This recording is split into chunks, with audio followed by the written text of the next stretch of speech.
Welcome back, everyone, to another episode of Middle American. I'm your host, Brian Groesser. We are continuing our series of interviewing candidates as we lead up to primary day, which is March 5th here in North Carolina, Super Tuesday across the nation. Early voting is going on through March 2nd, so you may be voting today or tomorrow if you're interested, but otherwise be sure to vote by March 5th. So in continuation of this series, I am interviewing a House candidate, U.S. House candidate today, Gene Douglas, who is running for the Republican candidate position for the U.S. House District 2 here in North Carolina. Gene, welcome to the podcast. Well, thank you very much. So Gene, explain to we've talked to a lot of different candidates so far on this podcast, and they're all running in different districts. What does your district cover, District 2? Well, it's most of Wake County, and basically it goes from Apex, Cary, up around the center of Raleigh, inside 440, essentially, and a little bit above up to Wake Forest, and then over to Zebulon, and then back down to Garner, etc., and then across the bottom, cutting off somewhere between 13 and 4 also. So basically it is very compact, thankfully, because when I ran first in Hawaii, it was the whole state, and my wife running in the state of District 2 in Hawaii was all the islands. Well, we had fun going around Hawaii, but the point is, it's relatively compact, which is relatively easy for me to go. So You're definitely not island hopping here. No, but it was fun there. So. Well, that's interesting. Tell me a little bit about your background. Sounds like you've got some political experience in terms of running in a campaign before. What has brought you to running in this campaign? Let listeners in a little bit in terms of your bio. Well, basically, I grew up in a very liberal, politically activated Quaker family in Swarthmore, Pennsylvania. Both my parents went to Swarthmore College. They liked looking down at the Ivies as beneath them. And I have uncles that went to Penn and other things like that, but how dare them go to Penn Wharton, which might help understand the Ivy's antagonism with Trump because he went to Penn Wharton. Because that, when I was growing up, the Penn Wharton was the only Ivy League sanction for sanity in the Ivies at the time, and this was 60s and 70s, even though I liked visiting Penn for a lot of reasons. And my uncle was the chairman of the chemistry department at Penn, and I thought it was cool that he blew a couple fingers off by playing with fireworks when he was a kid. So in some respects, it's like I enjoyed playing with fire, but my parents thought I was crazy. But I enjoyed playing with fire because I was a chemist. It was fascinating. Again, I grew up in a very political family, and the liberal Quakers are annoyingly political. They make it and everything. It's like a game for them, but it's a way that they can kind of do rhetorical flourishes around everybody, making them look stupid, when in reality it's a lot of pompous ass posturing. And so it's the kind of thing where, in a way, I grew up kind of poking holes in it. And then I became a Christian in 1973, so that sort of changed my attitude, my heart did, etc. And so then I was politically active and then went off to the King's College, which is a Christian college in Bartlett, Manor, New York. I had read the American Spectator and National Review those years because I found a copy of the American Spectator on the train going into Philadelphia, and another guy I met on there recommended the National Review and picked that up. And so basically I got my bachelor's in chemistry and math, minor in physics. Then went on to grad school at North Dakota State in polymers and coatings, and that's an area of pink chemistry, such. And then went to UConn, and my grandfather had gone to Yale, and my grandmother went to Wellesley, and so I was very happy to be at UConn because that was the same part of the educational system in Connecticut, and I got my master's in polymer science from UConn.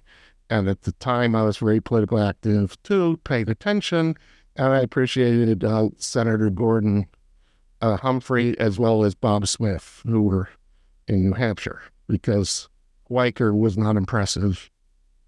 He's just a Republican version of the jerks I knew, and so basically there was a black Republican who was a senator for for Massachusetts, so I appreciate it. But so I got politically astute then, and so I was paying attention, and I was a Reagan supporter, and such when he came, I understood why all the liberals were angry at him because he was former head of the Screen Actors Guild Union, went from a very liberal Democrat to a Republican, saw through the nonsense, poked holes in it, and such like that.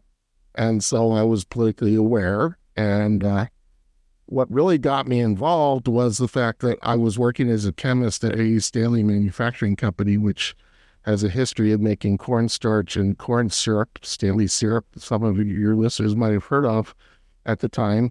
But the classic corn syrup that's used for cooking, the normal corn syrup, such like that. And so I was involved in the taste testing for high fructose corn syrup in 1985 that they were using to try and replace sugar with high fructose corn syrup at Coke, Pepsi, General Foods, stuff such like that. So I was taste testing to see if it was a good substitute. So you're a chemist by trade. You're taste testing. When did you get the taste to actually run for political office? When was that first? Well, you said, I'm throwing my hat in the ring. Well, that's related to this because they started a political action committee at Stanley, where Senator Daniel Noy, who was the Senate Intelligence Committee, who was the senior senator from Hawaii, came to speak to them and said how glad he was to help ADM and Stanley get federal price supports for ethanol and gasoline, billions of dollars of subsidies for ethanol and gasoline. And he was very grateful to ADM and Stanley to keep the price high on sugar because that helped Hawaii sugar farmers. And I remember saying to a buddy next to me and said, that makes no sense because I was involved in taste testing high fructose corn syrup. And if you can make ethanol directly from the corn, it's going to cheapen the price of high fructose corn syrup even more because they're essentially paying for billions of dollars, which essentially used to be from the trash mash. It used to be moonshine that would be made with the residue, not with corn directly. But they decided to use the environmentalist gimmick to do, and this is very political. This is going back to the 80s, where they said that gasoline, you got to get rid of the lead, so put in something that will increase octane. I was a chemist, I understood that. And ethanol does it, but it decreases the efficiency of burning gasoline and things because it's partially oxidized. Well, I, as a chemist, understood that. Well, he was being very political, saying that it gratefully wasn't even said. I said, this doesn't make any sense. But then this was 1985, and he got into a rant about how Reagan should be impeached. He was the head of the Senate Intelligence Committee. Reagan should be impeached because he was not informing Congress what he was doing, because Reagan was going around the War Powers Act because the Soviet Union was actively bringing arms and munitions into Managua, Nicaragua, to support the communist government in Nicaragua, using their ships, the Soviet Union was using their ships, bringing it in, and he asked the CIA to mine the harbors of Managua to stop that from happening, instead of starting a war with the Soviet Union. So he did that very simply. And so Daniel Noy was saying, no, he wasn't informing Congress what he was doing. How dare him? He should be impeached. We should remove President Reagan from this, and such like that. And this is before the Ollie North stuff came out later on. Okay? And the week before he had visited, I read the National Review where it described the CIA report that was confidential, that was written up, presented the rationale for mining the harbors of Managua. I read the article that was in the National Review when it was a good magazine. Now it's garbage. But the point is that basically I raised my hand and said, Senator Noy, what about the report that the CIA gave to your committee last week about why they're mining the harbors in Managua, Nicaragua? And he said, I didn't read it. And a whole bunch of people in the audience laughed, and I did too. And then I found out later he tried to get me fired because I embarrassed him in front of a bunch of chemists. No. Okay? So and I was a new guy and basically embarrassed him because it essentially blew his whole argument out of the water and such like that. So I thought that was very funny. I wasn't threatened at all about it, and I didn't lose my job. it lingered away because I was part of a venture group that dissolved because the product that I was working in didn't have any value. They found it didn't quite work with what they were hoping for, but that was my job to figure out uses. But again, that was the history of that, where Senator Daniel Noy tried to get me fired because I spoke the truth to him and said, this is nonsense. So you had your first public experience there of dealing with a politician and kind of the debate back and forth. You had mentioned Hawaii and running it. Well, you mentioned, yeah, I'll get to that. Sure. Well, then then my jobs fizzled out. I went to seminary because I needed to get in my management evaluations. It became clear that I spoke at too high educational level above everybody's head. I needed to learn how to speak and write better for normal lay people. And so I decided, well, I should go to seminary because I went to Christian college and then see what God would want me to do with that. And he kind of indicated I should do it in 3 years. I did it in 3 years. And then I started teaching chemistry, which God essentially used that trade. So I couldn't teach chemistry to college students. We wanted around her a bit. I thought I was trying to get back in industry again, but it didn't work. And so I got a teaching job in Florida and then basically started teaching community colleges in Florida. Then we went out to Micronesia, where I was at the College of Micronesia in 1990, starting in 1995 through 7, 2 years. And at the time, I was a Dole supporter, and we kind of had an event for him there to try and raise some money for his campaign in 96 and such like that, because I like to kind of dilly-dally in that. I was paying attention, and I liked his background, even though he was from corn country in Kansas. So that was kind of weird. And we had over for spaghetti dinner, Senator John McCain's wife, Cindy, and one of their sons. And it was a nice visit and everything else. I thought, oh, this is cool. Another kind of touch with another senator. And I thought, wow, this is kind of cool. But then after my contract ended in 97, we went to university. We went to Hilo, Hawaii, so my wife could continue her bachelor's degree in art. She got her bachelor's degree in art, and because she got her AA when we were out there in Micronesia. And then I found out Senator Noy was running for re-election. And in the 12 years between 1985, where I made fun of him, and he said how glad he was that ADM and Stanley were keeping the price support sign on sugar, the Hawaii sugar industry was destroyed because Coke, Pepsi, General Foods, all the different things had replaced sugar with high fructose corn syrup, because essentially it was enormously cheap because of billions of dollars of government subsidies on grain alcohol comes from the same raw material, and essentially it destroyed the Hawaii sugar industry. And I realized, well, I got to go talk to the Hawaii GOP, and because I found out he was running for re-election, and said, can I have your support to at least do that? They said, no, we don't support people in the primary, which is a typical thing. And I said, fine, well, I'll just go after him, whatever else. So I had fun pointing out the prop thing that Senator Noy was behind, the destruction of the Hawaii sugar industry. It got a lot of people noticed. I came in 3rd out of 9 in the primary because they put 2 Democrats in so that I wouldn't win. And basically, I decided that I was going to run for U.S. Senate to replace him because he tried to get me fired, so I might as well try to get him fired. So, on real issues, not just because I disagreed with him. Sure. But basically, this is the nature of destructive nature of democratic politics. There's all sorts of things that was essentially destroy jobs for working people. They don't care about the working people. They just care about money and power and such like that. And I had an interesting chat with Senator McConnell at the time. He said, Gene, I really appreciate what you're doing because millions of dollars are coming to Hawaii to protect his seat that won't be available for Senate seats. And because he was head of the National Republican Senatorial Committee at the time. And as I said, sure, that's fine. I don't think I'm going to win. I'm just going to kind of blame him for the destruction of my sugar industry. And so because Linda Lingle was running for governor, we decided to put my wife in to run for U.S. House District 2 in Hawaii. So the coincidence of North Carolina 2 here. Right. Oh, with New Hampshire number 2. And so basically, and she won the primary.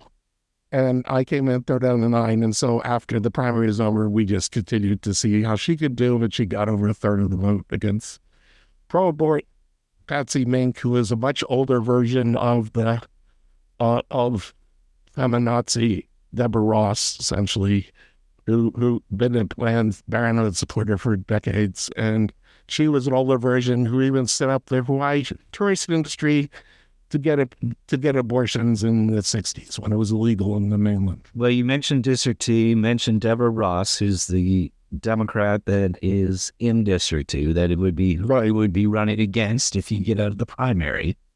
What made you decide, you know what, it's time to run. It's time to put my name in the hat in District 2 in North Carolina and run against Deborah? Well, because my wife ran the primary and won, and I ran in 2002 against the Republican incumbent Charlie Bass in New Hampshire, who basically wouldn't vote with Republicans during the Bush administration, even though he's a Republican, who wouldn't even support the partial birth abortion ban that both President Clinton and President Bush wanted.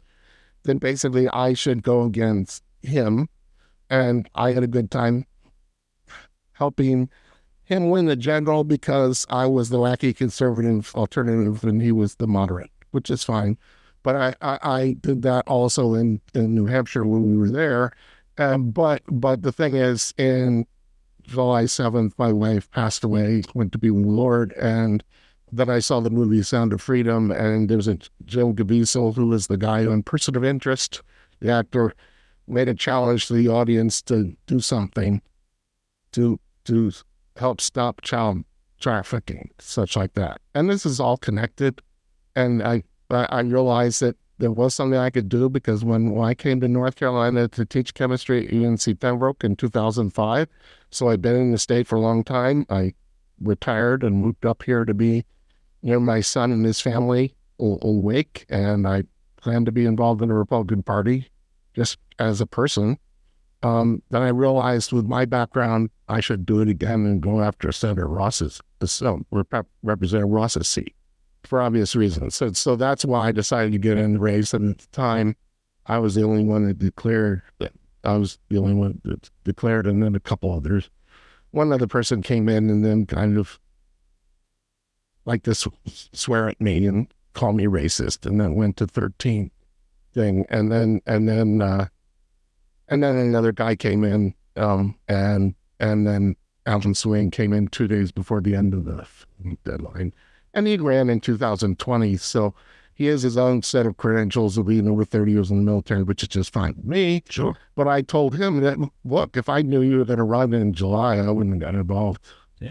Because I was happy to have anybody who was brave enough to go on in. But they're both involved now. Well, yeah, but it was 2 days before the end of the filing period, and I was committed, and I wasn't going to give up. And so I said to Alan, I like the guy. I think his service in the country has been fabulous. And I said to him, look, I said, well, now you're going to have to beat me. And then he kind of laughed. So that's fine. But I do it see it as a thing about experienced people from two different angles. And it's up to the people of Wake County, this District 2, to decide who they want to represent them in Congress. Well, let's get into that a little bit. First and foremost, tell people, we'll do this at the end as well, but tell people from the outset where they can find you online. What is your website? Well, I have a website that I set up years ago. I've had websites for my campaigns before with gdouglas.org and Gene Douglas for Congress 2000, et cetera. I've got a history on there. But I set up a Substack a couple of years ago for just educational purposes because I wanted to see where it would go regarding, because I was a retired chemistry teacher, wanted to educate people. And the politics end got a little bit more interesting because I had Dan Bishop was my congressman down in Robeson County, as well as Hudson and now Rozier. And so it's a situation where I was paying attention. And so in a way, I was more interested legally. You're a lawyer. Legally, I was interested in the Durham investigation and all the stuff about the impeachments and everything else because Senator Noy was ranting about how Reagan should impeach. I don't know what a lot of your audience realizes, but they've tried to impeach every Republican every Republican since Richard Nixon, the Democrats, this is not new, going after Trump for nonsense reasons. They wanted to do that with Reagan. They wanted to do that, obviously, with Nixon, but Nixon fed the enemies. But again, the point is that I realized that I had to get in there and do what I could, then see where I could go with it. So I've got your site. There's got to be clear. It's G, the letter G, not G. The letter G. Douglas, DOUGLASS.US. And it's a Substack. I set it up years ago with other stuff. And it's free.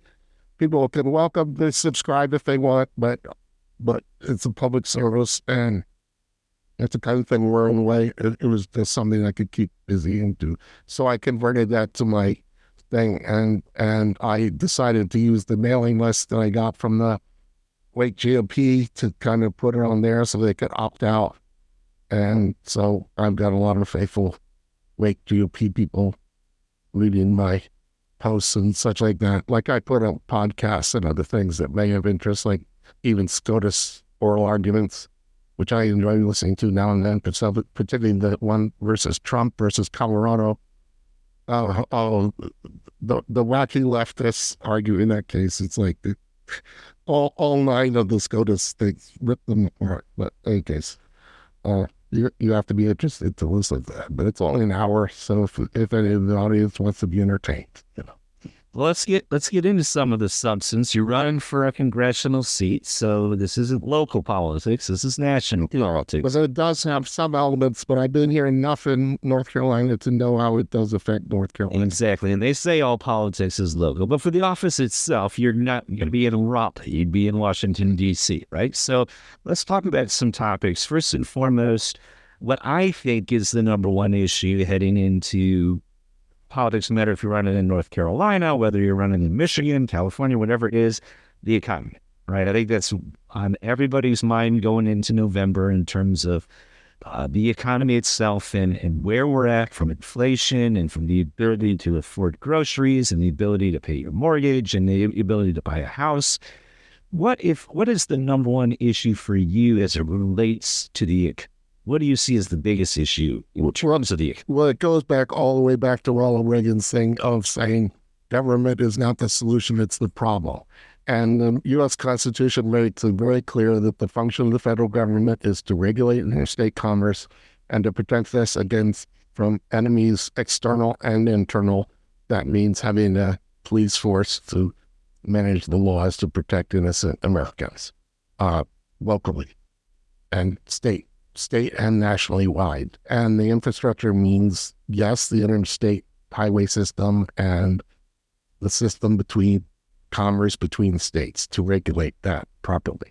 But because it's gotten so huge, the bureaucracy's gotten so huge, getting involved in businesses and other stuff like that, micromanaging, duplicating functions that already happen at the state level. There's an enormous amount of duplicated things. So basically, the state is required to hire people to manage all the paperwork at the state level. Then they got to modify it slightly and send it up to the feds. And then maybe they'll get enough money to fulfill the things from the feds to pay the overhead costs at the state level. But usually that doesn't happen. So they have to raise local taxes, et cetera. And my job, if I go to get to the last house, is to help the Republican caucus and hopefully President Trump to dismantle the big state and essentially get rid of the Department of Education, get rid of the part of the FBI that goes after innocent Americans for expressing different points of view, go after the deep state, the State Department and CIA that go after Americans for expressing different points of view or not the accepted one, et cetera. And because basically it's all infested with leftists who essentially want to push their own agenda and criminalize the statement of opinion that's different from theirs. So it's kind of thing where that all is bloated bureaucracy that should be at home doing other things more productive instead of spending taxpayers' money. And we got $34 trillion of federal debt. I remember when it was $9 trillion. I'm almost 67. or less than that. And then President Reagan wanted a real balanced budget amendment.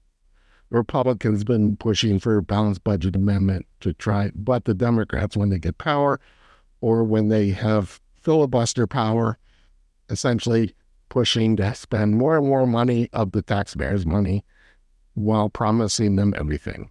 And there was an interesting debate I had with Deborah Ross a few weeks ago where Democrat activists were asking her questions that were loaded.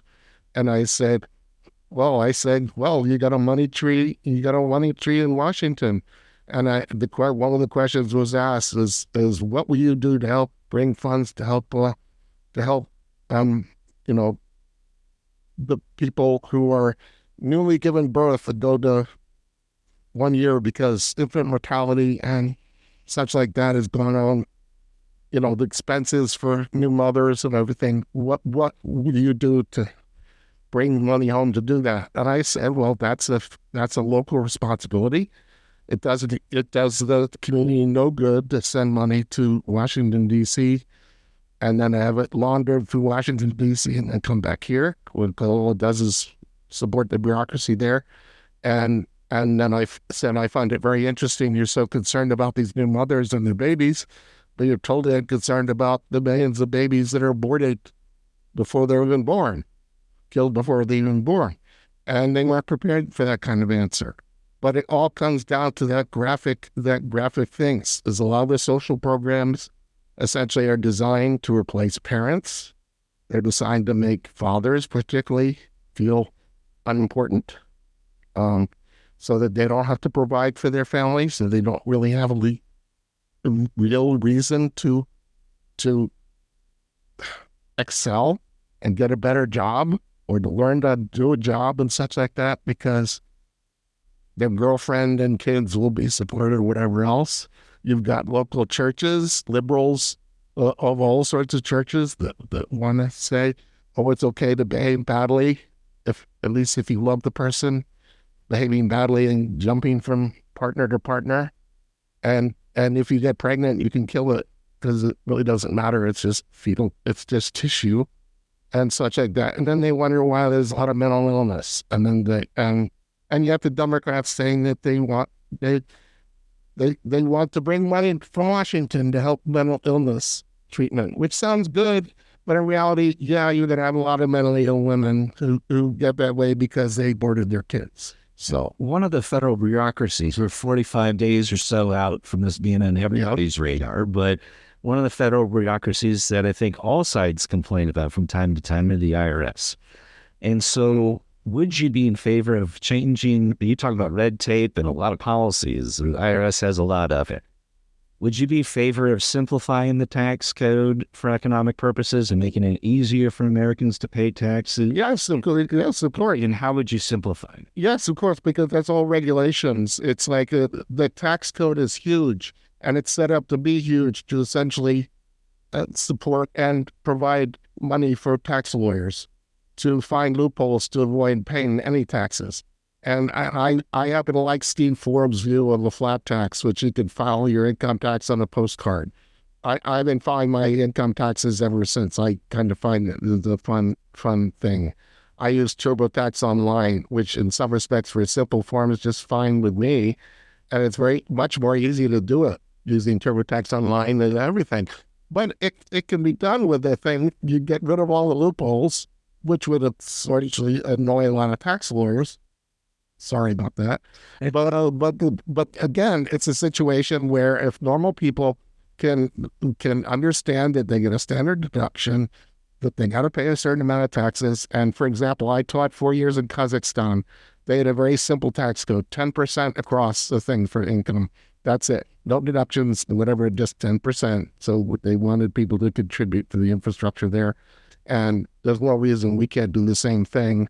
And yes, that'll mean that there's less money to spend in Washington, but that's the whole point if you do that, as well as dismantle the regulation state and essentially tear apart the Department of Education, bring the responsibilities back to the state for the EPA and everything else, essentially like that. It can be done. And a lot of the Republican caucus wants to do that, but the Democrats want to have more and more union members or federal AFSCME is one of the big patrons for federal workers and such like that. And so let's switch to what I think. It's all connected. Well, let's switch. It may be a little bit of a shift here, but in terms of it being an important issue, especially in this particular election, you have the economy and you also have immigration. And I know North Carolina is not a border state, so we're not directly dealing with securing the border or anything like that, but it is going to be a topic, especially if you're in Congress, in terms of securing the national border, specifically talking about the southern border. So when I talk about immigration, I break it down into two functions. One, talking about what we do with people that are coming here in terms of how do I handle the people that are coming here.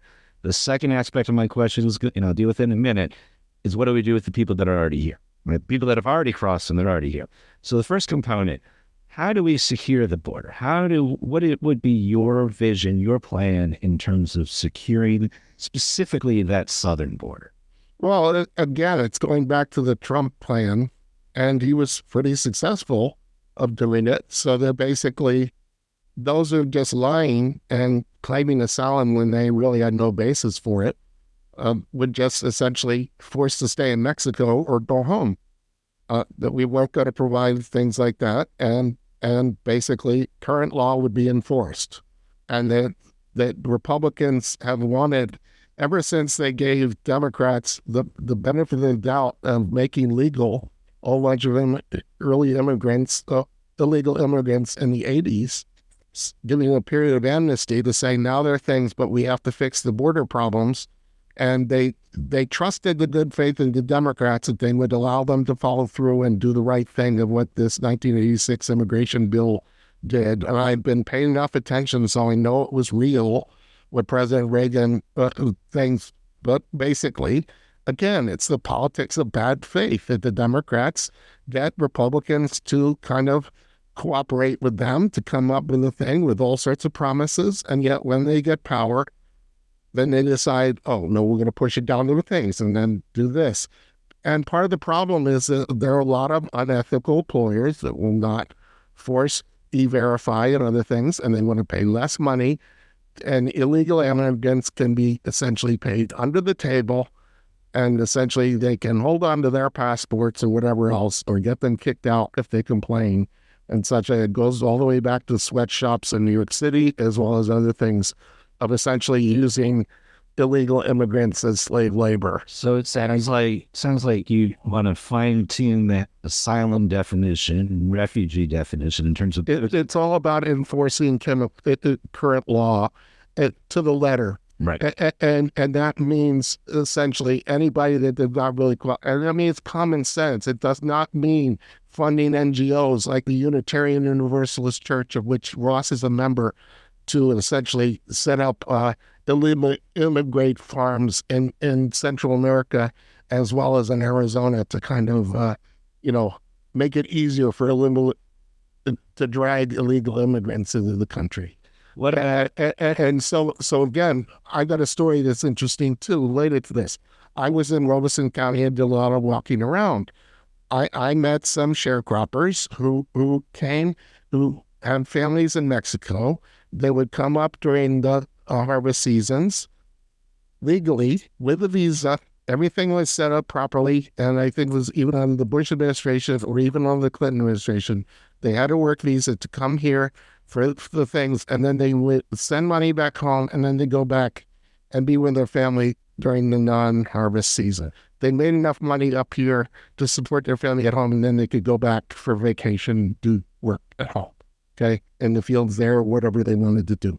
But he said, I really enjoy doing this.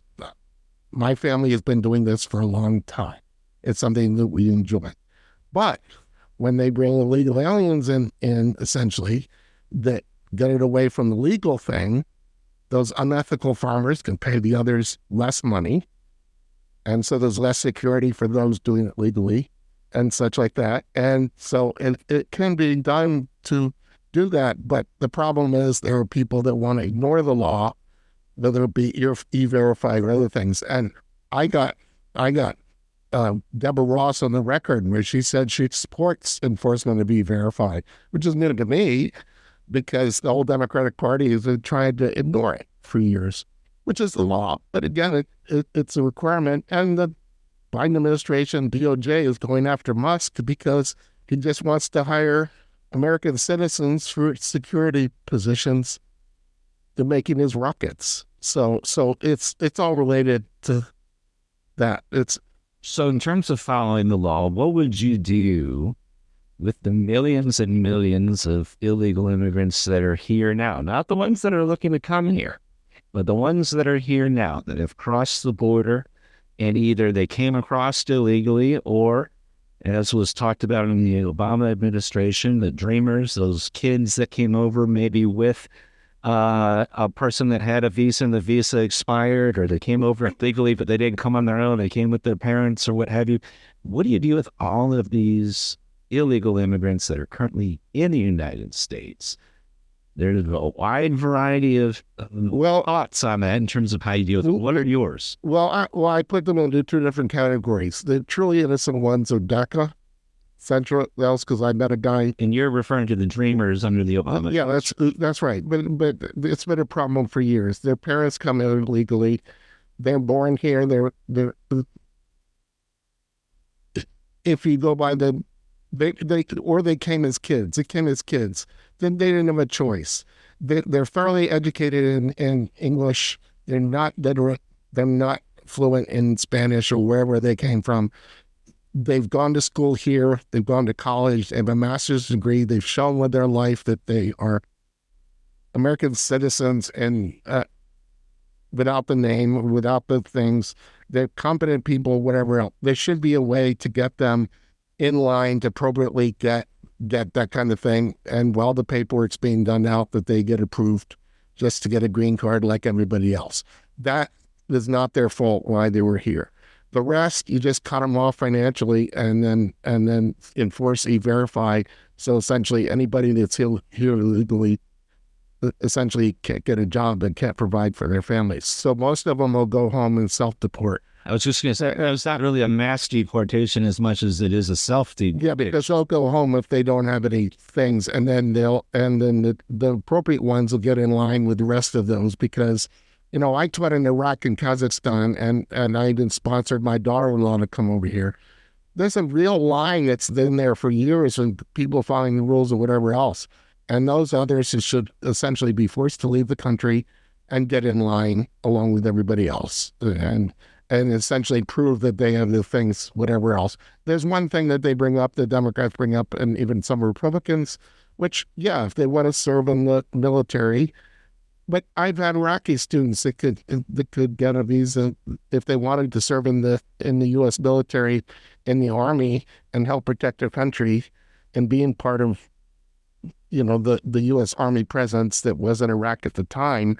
That basically there were some that do it because Iraqi citizens can apply to the military academies, and you know they've been doing it for a long time.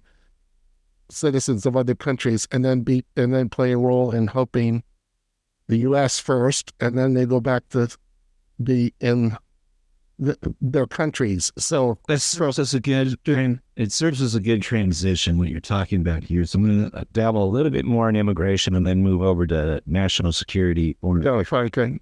So you've seen a story come out just this past week of the illegal immigrant that came across the border in September of, I think, 2022, comes into New York, commits a crime. They don't deport him there. He ends up disappearing before they can even deal with him. And then he murders a college student down in Athens, Georgia, who was just out for a run. Right. And so this is being played up. Trump has a brand new ad that's out on it. It reminds people a lot of the Willie Horton ad that came out against Dukakis in 1988. But nevertheless, it's a big deal. And so the question is, if an illegal immigrant commits a crime here in the United States, is that something that is an automatic deportation to the other country, or do you jail him? Well, of course it is, because that's the problem with sanctuary cities. Like New York City is a sanctuary city. San Francisco is also. Is it basically they've set up the rules so that they do not have to inform ICE that we have these people in custody, and they'll essentially let them out, and they'll, if they commit murder or theft or whatever else, they'll let them out with no cash bail or whatever else. And so come back in a week or two or whatever. And of course they don't show up and then just move somewhere else. But it's a situation where that's again the Democrats who want open borders and essentially want the ability to essentially employ slave labor, because those that are going to want to come and go across open borders are not going to be the ones that will be here to contribute to society. They're either going to be criminals or people that desperately need work. Now, what was tied to the recent immigration bill, the recent border bill that was failed at the Senate, was going to be dead on arrival when it arrived at the House regardless, was our funding of foreign wars, right? There was the whole purse strings for that you couldn't deal with immigration without dealing with Ukraine and without dealing with Israel. So again, hoping to be in Congress by January of next year. This is going to be on your docket in terms of what we do with those two wars that are currently going on. So what are your thoughts on our involvement with Ukraine? How involved should we be, if at all? Well, I worked in Kazakhstan for 4 years, which is on the list of being one of the most corrupt countries in the world other than Russia and Ukraine. Ukraine was at the top, okay? And any monies that went into Ukraine essentially went to feed the oligarchs and other stuff. They were even more corrupt than Russia. And so it's a situation where I've never trusted anybody coming out of things. And the Biden administration, through Obama, when he was vice president, was thoroughly involved in the Maidan thing, essentially else, with Newland, the current national security advisor and others trying to overthrow the Russian-friendly government in Ukraine, essentially. But the problem is, yes, there are Nazis in Ukraine who worked with Adolf Hitler, who also there was a truce between Adolf Hitler and Stalin that they cut Poland in half, that they both decided we'll both kill the Jews and other minorities we don't like. And so after the Soviet Union became Stalin created Ukraine out of parts of Hungary, Poland, and other things like that. And they've been tearing Poland up for hundreds of years. The Kingdom of Poland was usually just bigger, and the Russ would cut off different parts. And so and people can look that up themselves. And I encourage your listeners to pay attention, watch Tucker Carlson, ask decent questions of Vladimir Putin. His history, based on my own understanding of the Eastern Orthodox Church and the Russian Orthodox Church and the history of the region, is largely accurate. But I grew up in the 70s being entertained by the BS coming out of Radio Moscow and laughing at it because I could easily check and realize it was nonsense. Well, the President Putin is a historian. That doesn't mean I love the Russians. No, I don't trust either one of them. But the point is, when Bill Clinton gets $500,000 for a speech in Moscow, okay, and Hunter Biden gets a lot of money from the mayor of Moscow, it's like they're all in it together. And it's like, and Hillary was essentially blaming Trump because they were very scared that the Dolan and all the other people, Brookings, who were heavily involved with Moscow and Navalny and all this other nonsense. Navalny was just a puppet being used by the others. The thing, when in reality he more was the type that would want it to be communist again. And so it's all propaganda, and you can't believe anything from them, but that doesn't mean the U.S. has had a history, and this is the history of the U.S. We do not get involved in foreign wars unless Adolf Hitler declares war on us and Japan declares war on us. Then we get involved and we win, and then we come home. Well, that's not happening in Ukraine, and essentially it's because the Biden administration wants to cover up for its own corruption, the Russian oligarchs as well as the Ukrainian Orthodox and the Ukrainian oligarchs as well. So it's connected.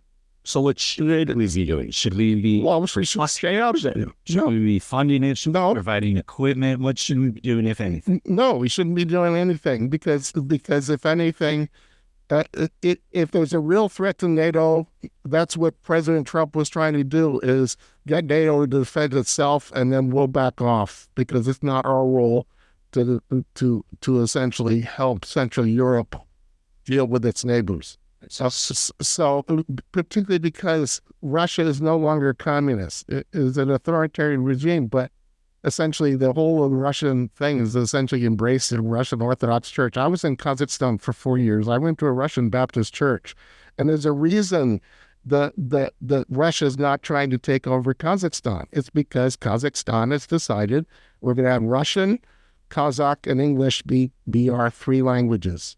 English is what can unite us and connects us with the outside world.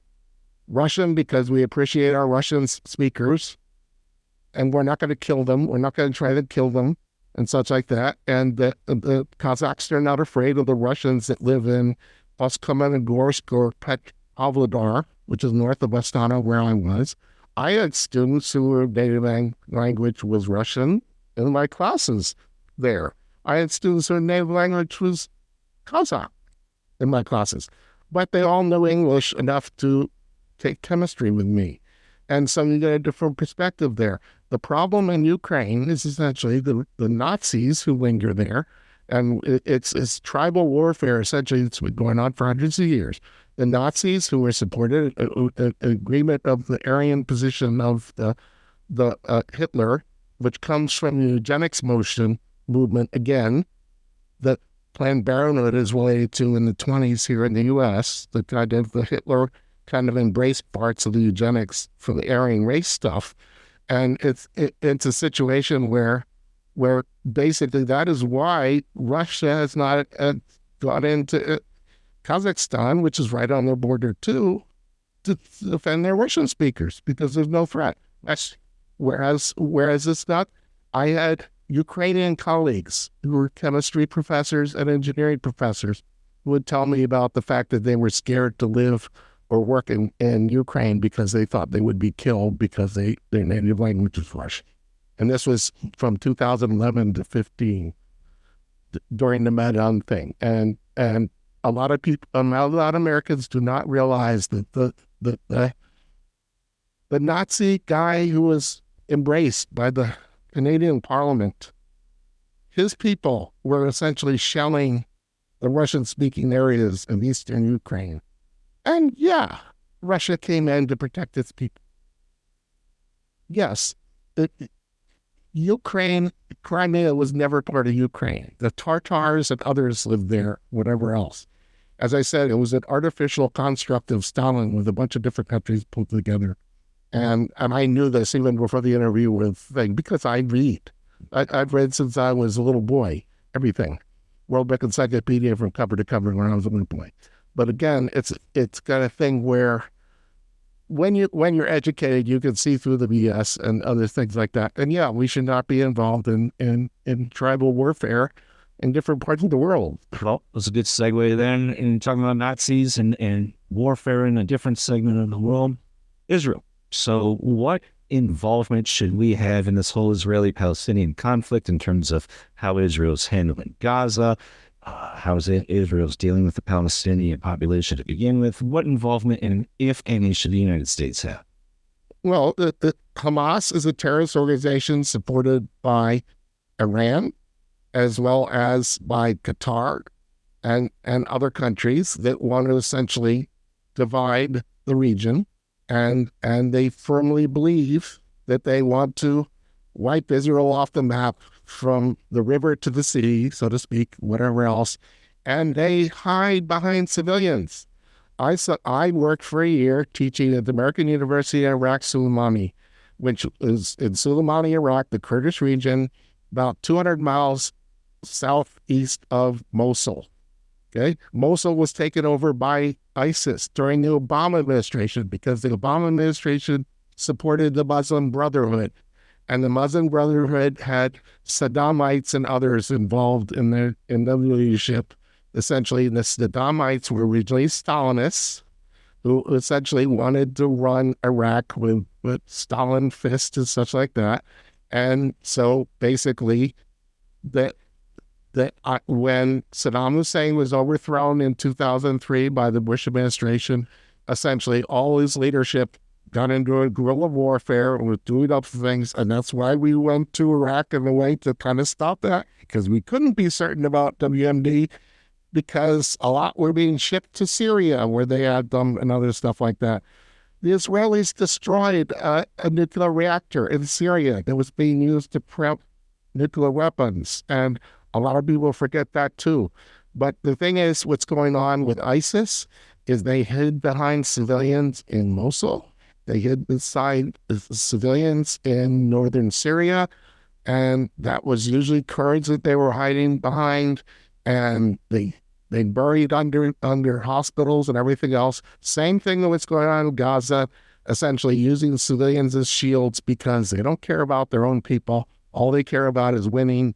And essentially they see their children as kind of like protecting them from the West that have values they despise, that all the little kids are inherently valuable, and they don't see it that way. So it's like the only way Israel can get it do is to essentially force Hamas into a situation where they surrender and give up their arms. And we've got a responsibility to help Israel destroy Hamas and Hezbollah. In what form? In what form should the United States be helping? Well, what they're doing now, essentially, but the Biden administration has been very duplicitous about it. The Trump administration was much more consistent, and it would not have happened under the Trump administration if the Bidens didn't cheat to get the election again. So it's the kind of thing where it's no accident there were no new wars going on during the Trump administration. And in some respects, protecting innocent people against terrorists or this is the transition. And I was there in 2016 when Obama was in there, 2017, okay? Trump comes into office. The first thing he does is change the rules of engagement.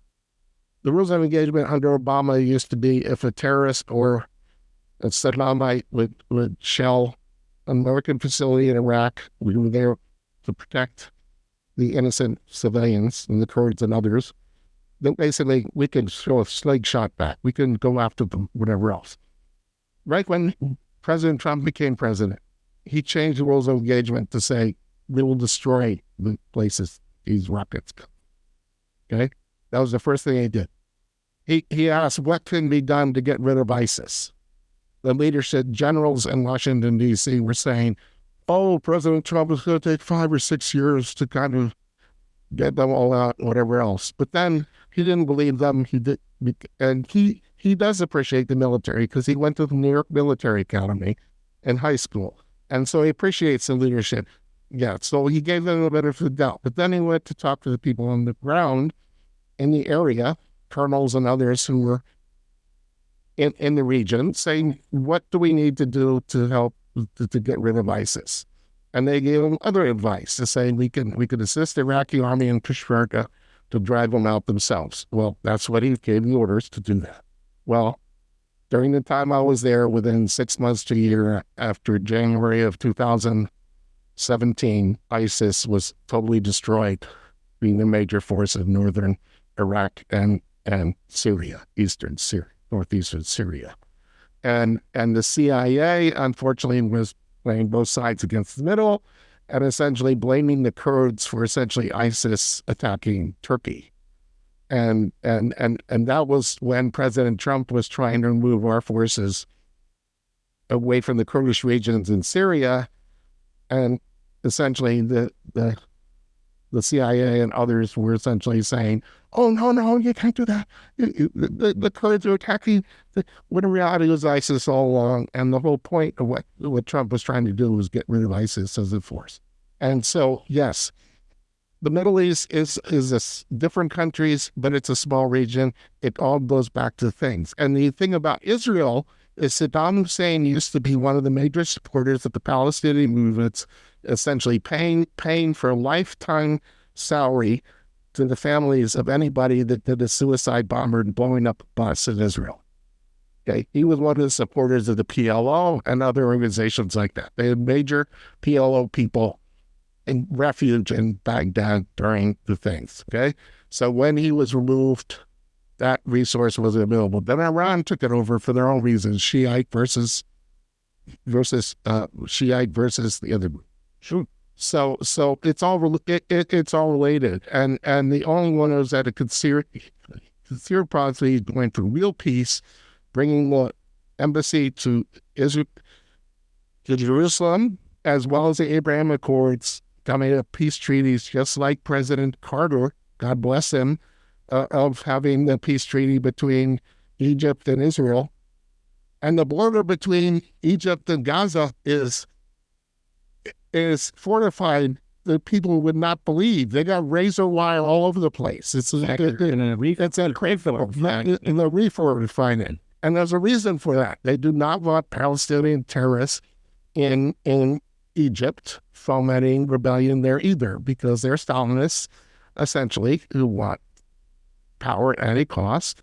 And that includes being willing to have civilians die. And so yes, it's simple in some ways, but complicated in others. And the thing is, the Democratic Party has essentially, and I include Deborah Ross in this, that basically in their complicity in allowing Palestinian people to come into Congress and break the law much worse than any of the J6 people did, of disrupting Congress and such like that, saying, river to the sea, and it's okay that they killed millions of thousands of Israeli civilians or whatever else. And so it's like they're stuck with that legacy. And so, yeah, the Democratic Party is support of terrorists and Hamas. Well, let's bring it back to the United States then, and bring it back specifically to your district.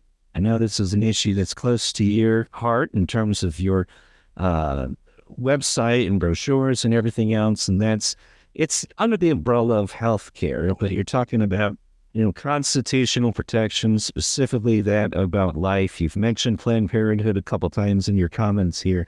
So what are the biggest issues that you see involving your potential opponent in November, if you were to make it through the primaries, and Deborah Ross, and how she has handled those constitutional protections that you referenced, specifically life and other aspects? Well, for example, with her positions, it's perfectly consistent with the eugenicist Aryan mind view of the thing, that there's a white superior race, and that there are inferior races in which their proclivity to procreate should be diminished. Okay, and that goes to sterilizing the feeble-minded, or those girls that decide to be promiscuous in their groups, or killing the unborn, because without essentially encouraging fathers and mothers to have a family, to give them something to live thing up in. In other words, it's an argument that essentially destroys any individuality of it. And then they wonder why there's a mental illness problem with people who have killed their kids through these things. And so it's when we talk about Hamas and getting rid of Hamas and whatever, it's all about protecting innocent individuals, kids and others, truly protecting them. And the only way to truly protect things is to go after those terrorists that want to kill them, either hiding behind them, some sort of thing, or then pretending they have some sort of moral virtue, when in reality all they want to do is things. So the thing about the eugenics thing that goes back to the Nazi regime and essentially is going back to the 20s, and Margaret Sanger, who essentially had the position that people are welcome to look up Margaret Sanger on the internet and the eugenics movement, that basically they had a two-pronged approach to provide abortions for those that wanted to kill their children of the inferior races, because we want less of them around, okay? And on the other hand, Down syndrome kids, others who were viewed as a burden of society by those enlightened to know the difference, should be exterminated at early things or sterilized, okay, so that they could not have kids and then be a further burden on society. Well, Planned Parenthood provides trans drugs to confuse girls to come into their thing saying, I wish I was a boy. So they give them testosterone. And then later on, 4 or 5 years later, and they come to have some common sense and then want to get off it, then they find out they're sterile. They can never have kids. Well, that was on purpose, because it's just the modern way to get drugs instead of sterilizing kids like they did in the 50s here in North Carolina, because in some respects there's a sign in downtown things describing the eugenics movement in Raleigh. And it's tragic, but it's affected minorities in this area for a long time. Now, you've had the Dobbs decision from the Supreme Court, and you have an issue now amongst Republicans in particular, but Democrats as well, but Republicans in particular, in terms of what to do with that Dobbs decision. You've had a couple people within the movement say the federal government should set a week bank, whether it be at 12 weeks or 16 weeks or 20 weeks. You have other Republicans who say, no, the Dobbs decision means leave it for states. Let's get the federal government completely out of this. Leave it up to the states. And whether it's the states like it was here in North Carolina, where the legislature makes up a decision regarding it, or like what you saw in Ohio, where the people did in terms of a referendum, and they made a decision on their own in terms of they were going to. Well, get your position on that. Should the federal government be involved in that decision when it comes to abortion, or should it be left up to the states? No, it should be left up to the states, and that's all it did, is it sent all the regulation back to the states.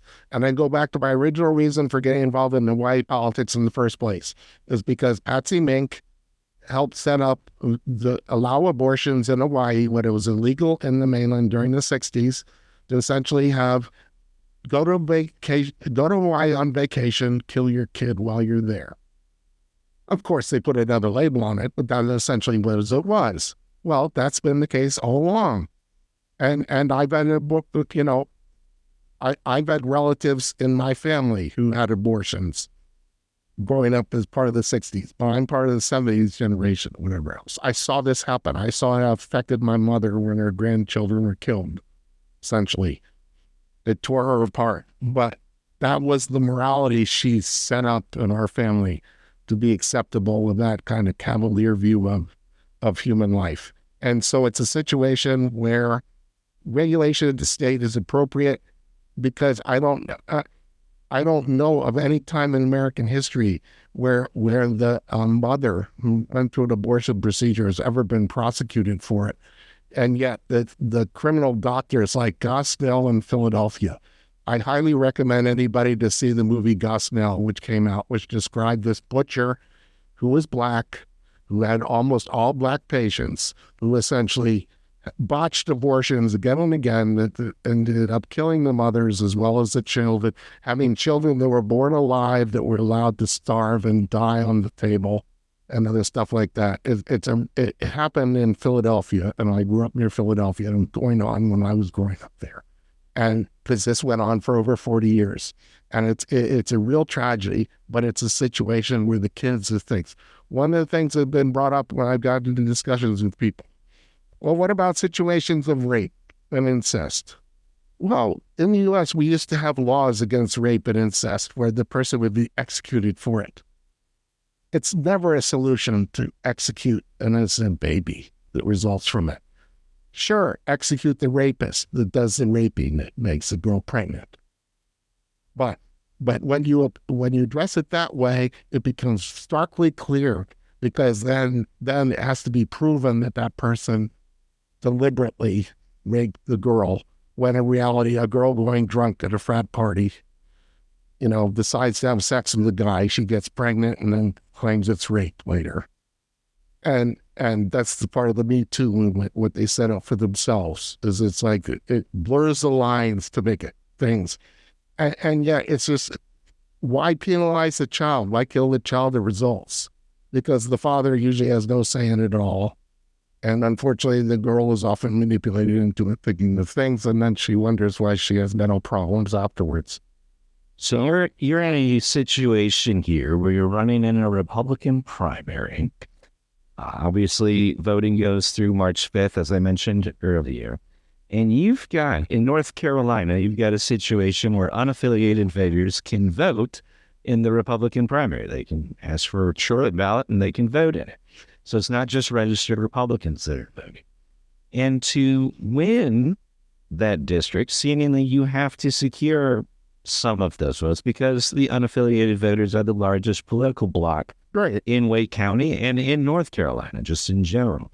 So how do you balance that when you're running a campaign where you're trying to cater to a base, but you're also trying to cater maybe more so to moderate Republicans and unaffiliated or independent voters as well, in order to get enough votes to get out of the primary and get to the general election against Deborah Ross? How do you balance that in your campaign? Well, basically, I balance it with the fruit of self-interest in some respects about the fact that many unaffiliateds, particularly those in Wake County, are more classic Republicans that are fed up with the liberal Republicans that have been a pox ever since I got involved in politics from the beginning. Because I told you earlier the story about meeting John McCain's wife and such like that. In 1998, when I heard that John McCain was coming to Honolulu, whatever else, I thought it would be cool to meet him. But then I heard through the thing that because I was going after his war buddy, Danny, he called me an a-hole. So it's like that gave me a whole perspective on the nature of part of the problem in politics in general, is the fact that I thought the guy would like me because we were hospitable to his wife and his family, but he was much more concerned about his corrupt Democrat colleague in the Senate. What do you think? So my point is bigger than that. My point is that there are a lot of disaffected Republicans that have gone unaffiliated because they're fed up with the Republican establishment. That's why the RNC is switching leadership. Okay, that's why it's been starved for funds and such like that, because essentially they've left the grassroots behind, that Trump has kind of got involved in his thing. There are a lot of Democrats who are no longer like to be considered Democrats because they're pro-life or other stuff, so they've dropped the things.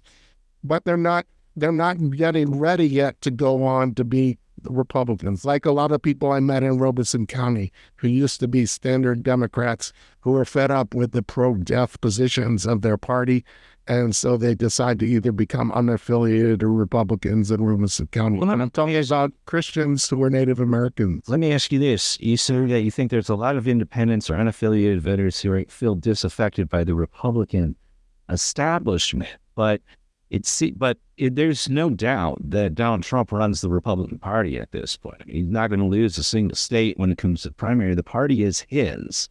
So it's because he's earned the support, because his positions, in some respects, he has a record of bringing peace in the Middle East.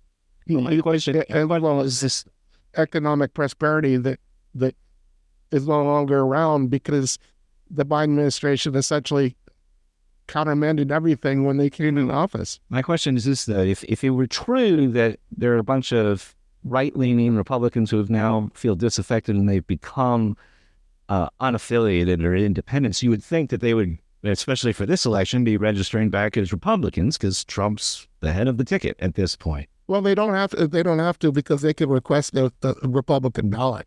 Sure. And I understand that kind of thing. But see, you got to understand why I'm not one of them. The reason I'm not one of them is because I love the Republican platform and what it stands in contrast to the Democratic, the demonic one of which the Democrat platform is. And I encourage everybody to read it. But unfortunately, there are a lot of rhinos, and there have been many more decades ago. They're slowly dying off, but they're still there, who don't really believe in the Republican platform. They've tried to change it or whatever, but don't have the things. But they still work behind the scenes to undermine it. And a lot of people get fed up with that because they don't want to have those kind of internecine battles. They just get frustrated with the internecine battles, which essentially, instead of going after the real enemy, they just fight amongst themselves, and they have better things to do than get involved in local Republican politics. And that's why I've chosen myself to stay out of local things. As far as I know, I've got friends on both sides of the establishment Republicans or non-established Republicans. I haven't made any moves in either side because I've been going after Deborah Ross. I haven't taken sides on the leadership of the Wake GOP, for example. Well, that's kind of gets to the crux of my question. You're running a campaign, and it may not be as necessary in the primaries. It certainly will be in the general election if you get out of the primary when you are running against Deborah Ross. Is you're going to need those rhinos, and you're going to need those unaffiliated voters, and maybe and by unaffiliated, I'm talking about the ones that don't like Trump. Maybe they like Republican policies, but they don't like Trump. So how do you balance? Well, I see it being a chemistry professor. When I was teaching chemistry, my job was to grade exams based on how they did on the paper, not based on whether they liked me or not, but to grade everybody with the same standard. Well, my view of representative government is if a Democrat, I'm not going to ask them when they come into my office asking for help. If I could help them, I will try and ask the office to help them regarding their issue interfacing with the federal government. I will pay attention to their thing. I will say, if you got a proposal, please write it up for me and provide references that are reputable to show that. And then I will take it to the caucus or the committee and say, this is a reasonable thing we should consider. And it'll be cross-partisan lines. The problem is in the second district with things is that the only constituents Deborah Ross and her people have are her own agenda-driven leftist political groups. One of the weirdest things we saw in Hawaii was we went to scripted House hearings on the Big Island of Hawaii, where there'd be a whole bunch of Native Hawaiians wanting to speak and whatever else. But the only people allowed to speak were the bureaucracy people who were given time to speak. But there was no questions asked of the people who came for this public hearing for Congress, public hearing to Hawaii. Okay, so it's a game with them. They give the pretense of wanting to help all constituents, where in reality they will only really assist those, or they'll slow walk the other ones. Whereas my view, and this is, I think, in general, the Republican view, is true representative government. Well, I would see it as my job to advocate for anyone, libertarian, Republican, Democrat, who has a legitimate issue with the federal government, to see what I can do regarding helping their family member get a visa to come visit the U.S. or to go to another country, or some other thing that would have some sort of regulation that they would do. It would be my job. But unfortunately, the Democrats have become so partisan they won't assist anybody who doesn't contribute to their campaigns or whatever else. So I see that as being cross things, because I've talked to a lot of independents myself who basically have called up Deborah Ross's office and they won't give them the time of day. So I'm an attorney, as you've mentioned before. If I'm making an argument, whether it's in a brief or I'm making it in front of a judge or making it in front of a jury, I want to close it. I have a closing argument that says this is why you should support my side and not that of my opponent. So I'm giving you the opportunity here at the end. So in a 2-3 minute snippet, give me a position, an argument to the listeners on this podcast, and then we'll listen and maybe hear you outside of the podcast as why they should vote for you either today, tomorrow, or anytime up till March 5th in this primary. Why should they vote for you as opposed to your? Well, I believe I'm really the only one who has a history of true public service, of wanting to help individuals, students, chemistry students, or whatever else, to thrive and do well in life, to excel, to go forward. I appreciate the service of my opponents, whatever level they are at. Okay, I appreciate the years of public service that Colonel Swain has had in our armed services and serving the American people in his own way, which I appreciate very much. Okay, I have my own set of credentials of over 30 years teaching chemistry, from going all the way back to 1979, where I started as a teaching assistant in North Dakota State University, where I had chemistry labs that I was responsible for. So, and even working as a chemist, trying to improve life and develop products and such like that. So it's a situation where there's nothing political about all that. other than typical academic politics. But I always viewed it as I was hired to teach chemistry in Kazakhstan. I was not hired there to be a busybody and trying to change the government. Okay. If I go to Congress, my job will to be represent people in this district, irrespective of what their party line is or whatever else. Even those that might be more liberal, that they'll get a decent hearing from me, and at least I'll be able to listen to their other side and say if they give me a good enough argument, then yeah, I'll take it seriously. But the dynamics that goes on between the Democrats and the Republicans in the House now, it is the Democrats' attitude of, yeah, we'll cooperate with you as long as you eventually come out to agree with us, and that's not conducive to real change. But if you're a constitutionalist, as I am, you got to realize that in some respects the federal government was designed to have the Congress essentially only make things based on real consensus. The rest, they would be unsuccessful at really doing anything. And that means requires a smaller government. And so that I would do. But I believe we're in a representative republic, and it is not our country is not a democracy the way the Democrats want to pretend it is, particularly when the Democrats view a democracy as a socialist one where everybody has to be silenced who disagrees with it. So that's the difference between, I think, me and my prime opponent, and I do not see my other primary opponents as being enemies in any respect. I think they both offer their own set of skills or not. So fair enough, Gene. I appreciate you being on. Once again, just remind listeners where they can find information about you on the web. Well, I have a Facebook page. It's Gene Douglas for Congress, NC number 2. I have Twitter. It's EF Douglas, my personal one, as well as EFD for Congress there, which I post some things there too. I have a Substack, which is directed towards gdouglas2s.us. And basically, if they're really interested, they could find it out. But and I was even in the newspaper, but thankfully I was not endorsed by the News and Observer, but I've never been endorsed by a liberal newspaper in all my things. So I see that as a badge of honor. So, but even they were fair enough to put in my full answers to their questions as part of their question and answers for the candidates that they gave us. So I do have some page on there where they lay out everything. But again, I view that, and one thing I didn't mention, and I think is important to mention, is that that I believe regarding the federal government role, that the only way that could be done is with the Human Life Amendment, but that would require three-quarters of the states in both the House and the Senate to have 2/3, and that's not going to happen within the next decades. So the best we could do is get state regulation, and that if people wanted to live in a state like California and New York that has free abortion rights, fine, they could move there.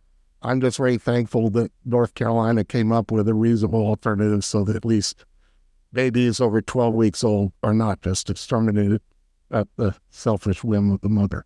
Well, Gene, I appreciate you. Yeah, absolutely. I appreciate you coming on the pod and giving listeners an opportunity to hear from you and hear your platform and hear your thoughts on the issues. I appreciate you joining me.